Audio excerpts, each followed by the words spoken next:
Welcome to the next Gaming Club's game.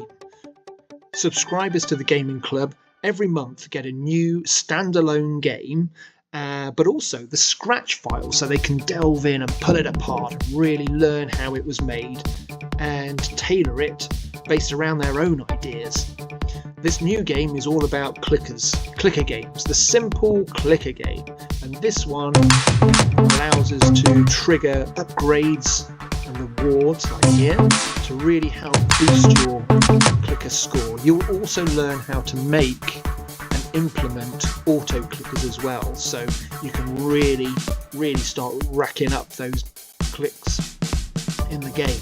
But the nice thing is there is a really good use of cloud variables, so you can pick a team. I'm going to pick team 2, so any clicks that you make in the game, including any upgraded ones or auto clicked ones, contribute to a central team 2 pot in this case. So anybody playing this game anywhere in the world at any time of the day, all their clicks will contribute to this collective team amount, which is really cool. So you can select what team you want to go for, team 1 or team 2, and then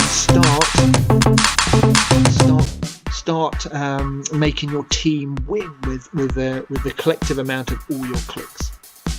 Anyway, this is Click Your Way into the 1980s, a new game that's going to be shortly appearing in the Gaming Club. So head on over to the Gaming Club page to find out more.